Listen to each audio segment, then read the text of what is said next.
இங்க ஈஸ்வரி ரொம்பவே சந்தோஷமா இருக்காங்க. ஒரு வழியா நாம செஞ்ச ஒவ்வொரு வேலையாலயும், இந்த தாமரையாலயும் இப்ப செய்து இருக்கிற வேண்டிய இடத்துல என் பையன் போஸ் இருக்கிறத நெனச்சா எனக்கு அம்புட்டு சந்தோஷமா இருக்கு.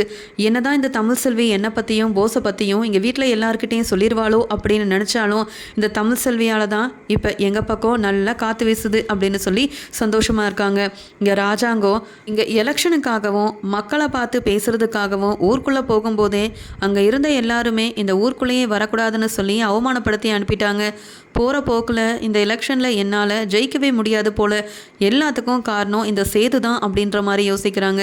அங்க தமிழ் செல்வியோட ஹோட்டல் தரமட்டமானதுக்கு காரணம் நான் நினைக்கிறாங்களே. அப்படி இருக்கும்போது என்ன செய்யறது ஒண்ணுமே புரியல அப்படின்னு ராஜாங்கம் ரொம்பவே குழப்பமா இருக்கும்போது அங்க சேதுவும் கருப்பும் போறாங்க. உடனே அங்க சேதுவோட சித்தப்பா சொல்றாங்க, ஏன்பா சேது, இதெல்லாம் நம்மளுக்கு தேவையாப்பா? அண்ணன் சொன்ன மாதிரியே நம்ம வீட்டுக்கு ஏற்ற மாதிரி ஒரு பிள்ளைய நீ கல்யாணம் பண்ணியிருந்தா இப்போ எனக்கும் நம்ம குடும்பத்துக்கும் இப்படி ஒரு நிலைமை வந்திருக்காதுல்ல. அண்ணன் எலெக்ஷனில் நல்லபடியாக ஜெயிக்கணும்னு நம்ம எல்லாரும் ஆசைப்பட்டாலும் அங்கே இருக்கிறவங்க அதை ஒத்துக்க மாட்டேங்கிறாங்க. ஊருக்குள்ளேயே அண்ணனும் இல்லை நம்மளும் வரக்கூடாதுன்னு சொல்லி அங்கேருந்து அவமானப்படுத்தி அனுப்பிட்டாங்க. அப்படி இருக்கும்போது எலெக்ஷனில் எப்படிப்பா ஜெயிக்க முடியும்? அண்ணனை நம்பி நிறைய பேர் இருக்காங்க. இந்த எலெக்ஷன் மூலமாக தான் அண்ணன் யாருன்னு நிரூபிக்க முடியும்னு பார்த்தா ராஜாங்க அண்ணன் அவமானப்பட்டு நின்னதுதான் மிச்சம். ஆமாம், அந்த ஹோட்டலில் இப்படி ஆனதுக்கு காரணம் யார்? யார் தான் அங்கே ஆளை அனுப்புனாங்கன்னு ஏதாவது தெரியுமா அப்படின்னு கேட்க, அதுக்குடனே சேதுவும் யார் என்ன ஏதுன்னு ஒரு விஷயமும் தெரியல. அந்த பக்கமாக போனப்ப இப்படி ஒரு விஷயம் நடந்தது, அதனால் நானும் அவங்கள வெளுத்து வாங்கி அங்கேருந்து அனுப்புனேன். மற்றபடி இங்கே தமிழ் செல்வியோட குடும்பத்தை காப்பாற்றணும், இல்லை அந்த ஹோட்டலை எப்படியாவது பாதுகாக்கணும்னு நினச்சி நான் போகலை. அந்த இடத்துல யாராக இருந்தாலும் நான் கண்டிப்பாக போய் அப்பாவோட பேரை காப்பாற்றுறதுக்காக எல்லாருக்கும் நான் உதவி செஞ்சுருப்பேன். ஆனால் இப்போ கூட நான் அங்கே போய் எங்கள் தமிழ் செல்வியோட குடும்பத்தை காப்பாற்றிட்டேன்னு என் மேலே தானே இன்னும் அப்பா கோவமாக இருக்காங்க அப்படின்னு சொல்லிட்டு இருக்கும்போது அங்கே வந்த தாமரையோட அம்மாவும், பார்த்தீங்களான்னு இப்போயும் தமிழுக்கு தான் இவங்க பையன் சப்போர்ட் பண்ணிகிட்டு இருக்கான். நீங்கள் எலெக்ஷனில் ஜெயிக்க மாட்டீங்களான்னு பயந்துட்டுருக்கீங்க, ஆனால் அதை பற்றிலாம் சேதுவுக்கு கொஞ்சமாவது அக்கறை இருக்கான்னு பார்த்தீங்களா அப்படின்னு சொல்ல சேதுவும் கருப்பும் ரொம்பவே கோவப்படுறாங்க. இந்த தாமரையோட அம்மா தேவையில்லாமல் இப்படி ஏற்றி விட்டுக்கிட்டே இருக்காங்களேன்னு சொல்லிட்டு இங்கே ராஜாங்கம் அமைதியாக இருக்கும்போது சேது கோவமாக அங்கேருந்து வெளியில் வந்துடுறாரு. வெளியில் வந்த உடனே இங்கே கருப்பு சொல்கிறாரு, மாப்பிள்ளை உன்னால தான் பிரச்சனை வந்ததுன்னு நினைக்கிறாங்க. அப்படி இருக்கும்போது உன் அப்பா இந்த எலெக்ஷனில் ஜெயிக்கணும்னா நீ தான் ஏதாவது செய்யணும். அங்கே இருந்த எல்லாத்துக்குமே இங்கே உங்கள் அப்பாவால் பிரச்சனை வந்திருக்கு அப்படின்ற ஒரு விஷயம் எல்லாரும் யோசனை பண்ணிகிட்டு இருக்காங்க. அது தப்பு. உண்மையாகவே அந்த ஹோட்டலை யார் இப்படி செஞ்சது, யார் அந்த ஆளுங்களை அனுப்புனதுன்னு நீ கண்டுபிடிக்கணும். அப்போ தான் உங்கள் அப்பா ராஜாங்க மேலே தப்பே இல்லைன்னு அங்கே உள்ள எல்லாரும் புரிஞ்சுக்கிட்டு உங்கள் அப்பாவுக்கும் நல்லா ஓட்டு போடுவாங்கப்பா. நீ இதை மட்டும் செஞ்சுட்டேன்னு வையேன், கண்டிப்பாக உன் அப்பாவும் உன்னை மன்னிச்சு ஏற்றுப்பாரு அப்படின்னு சொல்லிட்டு இருக்காங்க. அதுக்கு என்னமாமா செய்ய முடியும்? யார் ஹோட்டல் பக்கம் வந்தது, என்ன பிரச்சனை நடந்தது? ஒருவேளை தமிழ் செல்வியோட அப்பாவே தேவையில்லாமல் ட்ரிங்க்ஸ் பண்ணிட்டு அங்கே பிரச்சனை பண்ணிட்டாரா? எதுவுமே புரியலையே மாமா. ஏதோ போனேன், காப்பாற்றினேன், அவ்வளவுதான். ஆனால் யார் ஆள் அனுப்புனாங்கன்னு எப்படி மாமா கண்டுபிடிக்கிறதுன்னு சொல்லி பேசிகிட்டு இருக்கும்போது அங்கே ஆறுமுகம் நல்லா ட்ரிங்க்ஸ் பண்ணிட்டு அங்கே ஒரு இடத்துல உட்காந்தது மட்டும் இல்லாமல் அவர் கூட உள்ள ஆளுங்க கிட்டலாம் புலம்பிட்டு இருக்காரு. இந்த ராஜாங்கம் இந்த வாட்டி எலெக்ஷனில் ஜெயிக்க போகிறதே கிடையாது. ஏன்னா தாமரை ஜெயிக்க விடவும் மாட்டா. அந்த வீட்டில் ராஜாங்கம் நம்பிட்டு இருக்க எல்லாருமே இங்கே ராஜாங்கத்துக்கு தேவையில்லாமல் எதிரான வேலையை தான் செஞ்சிட்ருக்காங்க. இது தெரியாமல் வீட்டில் உள்ள எல்லாத்தையுமே ராஜாங்கம் சேதுன்னு எல்லாரும் நம்பிட்டு இருக்காங்க அப்படின்னு புலம்பிக்கிட்டே இருக்காரு. உடனே இங்கே கருப்பு, ஏப்பா அந்த ஆறுமுகத்தை பார்த்தியா?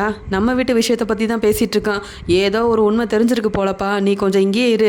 நான் அவன்கிட்ட போய் பேச்சு கொடுக்குற மாதிரி பேச்சு கொடுத்து அந்த ஆறுமுகம் என்ன தான் சொல்ல வரான், அப்படி அவனுக்கு என்ன தான் உண்மை தெரியும்னு கண்டுபிடிச்சிட்டு வரேன் அப்படின்னு சொல்லிட்டு சேதுவை ஒரு ஓரமாக நிப்பாட்டிட்டு அங்கே போகிறாரு கருப்பு. உண்மையை தெரிஞ்சுக்கிறதுக்காக கருப்பு அங்கே போக கருப்புக்கிட்ட எல்லாத்தையுமே அங்கே ட்ரிங்க்ஸ் பண்ண இதில் புலம்பிக்கிட்டே இருக்காரு. உனக்கு தெரியுமா அந்த தாமரை என்ன செஞ்சுருக்குன்னுட்டு?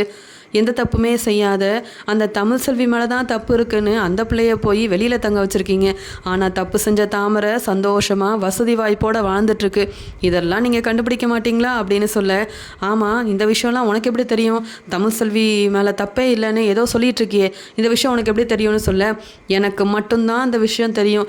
அதான் அந்த சேது வீட்டில் தாமரை இருக்குல்ல, அது சேதுவோட கல்யாணத்தை நிப்பாட்டுறதுக்காக என்கிட்ட இருந்து தான் ஃபோனை வாங்கி போலீஸ்க்கு ஃபோன் பண்ணி கல்யாணத்தை நிப்பாட்ட பெரிய திட்டம் போட்டுச்சு.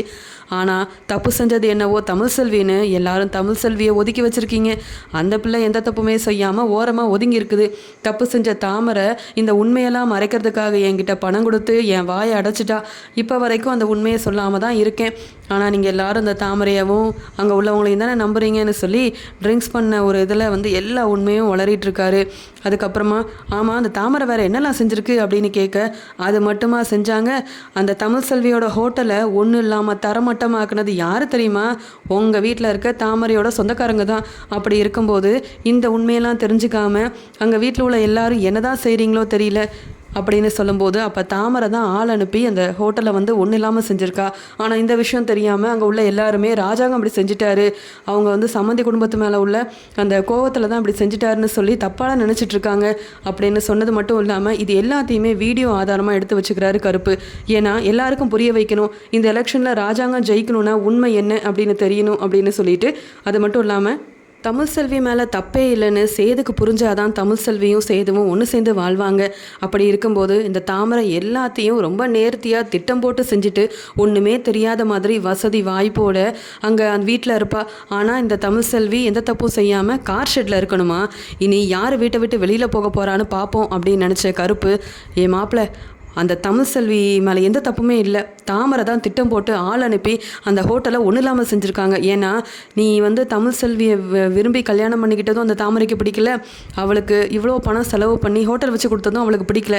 அதனால தான் உங்களை பிரிக்கிறதுக்காக பெரிய பெரிய திட்டத்தெல்லாம் அந்த தாமரை ஈஸ்வரின் எல்லாரும் ஒன்று சேர்ந்து தான் போட்டிருப்பாங்க போல். இந்த வீடியோ ஆதாரத்தை பாரு, அப்போ தான் தெரியும். இந்த ஆறுமுகம் சொன்னதால தான் எனக்கே தெரிய வந்தது. இந்த ஆறுமுகம் பேச பேச எல்லாத்தையுமே ரெக்கார்ட் பண்ணி வச்சுருக்கேன் மாப்பிள்ள, பாரு அப்படின்னு சொல்லி காமிக்கிறாரு.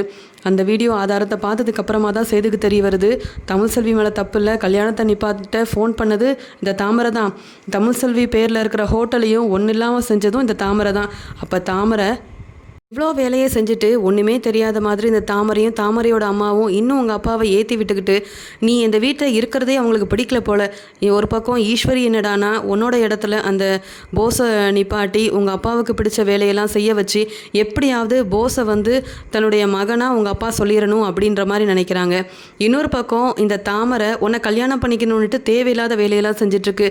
மாப்பிள்ளை உனக்கு உண்மை தெரிஞ்சு போச்சு, ஆதாரமும் உன்கிட்ட இருக்குது, இதை சும்மா விடவே கூடாது மாப்பிள்ளை, ஏதாவது நீ செஞ்சு தான் ஆகணும். இனி தமிழ் செல்வியை நீ ஒதுக்கி வைக்கக்கூடாது, ஏன்னா அவன் மேலே தப்பு இல்லைன்னு தான் உனக்கு தெரிஞ்சு போச்சு. நீ தமிழ் செல்விக்கிட்ட மன்னிப்பு கேட்டாவது ஒன்று சேர்ந்தாதான் நீங்கள் 2 பேரும் சந்தோஷமாக வாழ முடியும். அதுக்கு இந்த தாமரை ஈஸ்வரி போஸ்ன்னு யாரும் அந்த வீட்டில் இருக்கக்கூடாது. அவங்கள பற்றின உண்மையை உங்கள் அப்பா கிட்ட சொல்லி உங்கள் அப்பா இந்த எலெக்ஷன்லேயும் ஜெயிக்கணும். ஆனால் எதிரே திட்டம் போட்டு செயல்பட்ட இந்த தாமரையாக இருக்கட்டும், ஈஸ்வரி தாமரையோட அம்மானு எல்லாரும் வீட்டை விட்டு வெளியில் போகணும் மாப்பிள்ள. அப்படி நீ செஞ்சால் மட்டும்தான் அந்த வீட்டில் தமிழ் செல்வி சந்தோஷமாக வாழ முடியும். இனி எல்லாம் உன் கையில் தான் இருக்கு மாப்பிள்ளன்னு சொல்ல ஆதாரத்தோட வீட்டுக்கு போகிறாரு சேது. சேது உடனே ராஜாங்கத்துக்கிட்ட அப்பா உங்ககிட்ட ஒரு விஷயம் சொல்லணும்னு சொல்ல, நீ பேசுகிற எதையுமே கேட்க நான் தயாராக இல்லை, நானே என்ன செய்கிறதுன்னு தெரியாமல் குழப்பத்தில் இருக்கேன், எல்லாமே எனக்கு எதிராக திரும்பி நிற்கும்போது ஒன்றுமே புரியாமல் இருக்கேன்னு சொல்ல, அப்பா எனக்கு தெரிஞ்சு போச்சு உங்கள் மேலே தப்பு இல்லைன்னுட்டு, நீங்கள் அந்த கடையை வந்து ஆள் வச்சு எதுவும் செய்யலைன்னு எனக்கு தெரிஞ்சு போச்சுப்பா, இது மற்றவங்களுக்கும் தெரியணும்னா இந்த வீடியோவை பாருங்கள் அப்படின்னு சொல்ல, அங்கே ஆறுமுகம் பேசின எல்லா ஆதாரத்தையும் அங்கே வீட்டில் உள்ள எல்லாரும் முன்னாடியுமே போட்டு காமிக்கிறாரு சேது. இது எல்லாத்தையும் பார்த்துட்டு திருன்னு முழிக்கிறாங்க தாமரை. ஏன்னா இந்த நல்லா ட்ரிங்க்ஸ் பண்ணிட்டு இந்த ஆறுமுகம் எல்லா உண்மையும் சொல்லிட்டானே. அப்படி இருக்கும்போது இவங்க கல்யாணத்தை நிப்பாட்டுறதுக்கு ஃபோன் பண்ணதும் நான் தான், இந்த தமிழ் செல்வி பேரில் இருக்க இந்த ஹோட்டலை ஒன்றும் இல்லாமல் செஞ்சதும் நான் தான்ற உண்மை தெரிஞ்சு போச்சேன்னு சொல்ல, ராஜாங்கம் இருந்த கோவத்தில் தாமரையை பலார்னு வைக்கிறாரு.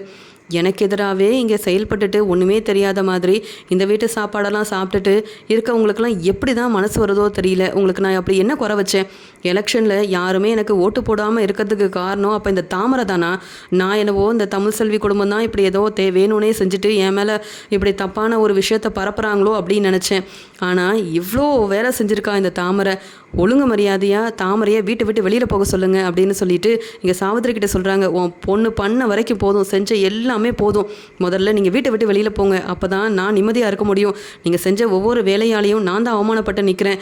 ஏதோ இந்த தமிழ் செல்வி மேலே தப்பு இருக்குன்னு சொல்லி வெளியில் தங்க வச்சிங்கல்ல, பேசாமல் நீயும் உன் பொண்ணு தாமரையும் அந்த கார் செட்டில் தங்குங்க. தப்பு செய்யாத அந்த தமிழ் செல்வி எதுக்காக வெளியில் தங்கணும்? டேய் சேது, முதல்ல மருமகளை போய் வீட்டுக்கு கூட்டிகிட்டு வாடா அப்படின்னு சொல்ல, இங்கே சேதுக்கு ஒன்றுமே புரியல. என்ன இந்த உண்மையெல்லாம் தெரிஞ்சுக்கிட்ட அப்பா இப்படி மனசு மாறிட்டாரா அப்படின்னு சொல்லிட்டு இங்கே சேது உடனே கண் கலங்கிக்கிட்டே தமிழ் செல்வியை வீட்டுக்குள்ளே கூட்டிகிட்டு வரதுக்காக தங்குறதுக்காக போக இங்கே தமிழ் செல்வியும் வீட்டுக்குள்ளே வராங்க. அவமானப்பட்டு இவ்வளோ நாள் இங்கே சேதுவுக்கும் ராஜாங்கத்துக்கும் எதிராக செயல்பட்டுட்டு வந்த இந்த தாமரையும் தாமரையோட அம்மாவும் தன்னுடைய துணியெல்லாம் எடுத்துக்கிட்டு அங்கே கார் ஷெட்டுக்கு தங்குறதுக்காக போகிறாங்க. இதை பார்த்த ஈஸ்வரிக்கு ஒன்றுமே புரியல. நாம் என்னென்னவோ நினச்சோமே, நம்ம பையன்தான் எல்லாத்துக்கும் முதன்மையாக இருக்க போகிறான்னு பார்த்தா இந்த வீடியோ ஆதாரத்தெல்லாம் பார்த்துட்டு ராஜாங்கம் மனசு மாறிட்டாரு, இப்போ சேதுவையும் ஏற்றுக்கிட்டாரு அப்படின்னு சொல்லி பேரதிர்ச்சியில் இருக்காங்க ஈஸ்வரி. இன்னொரு பக்கம் இங்கே தமிழ் செல்வி மேலே எந்த தப்புமே இல்லைன்னு ஆதாரத்தோட இங்கே சேதுவும் நிரூபித்ததால் வீட்டில் உள்ள எல்லாரும் சந்தோஷமாக தமிழ் செல்வியவும் சேதுவையும் ஏற்றுக்கிறாங்க. இதை பார்த்துட்டு தாங்க முடியாமல் நிற்கிறாங்க ஈஸ்வரி.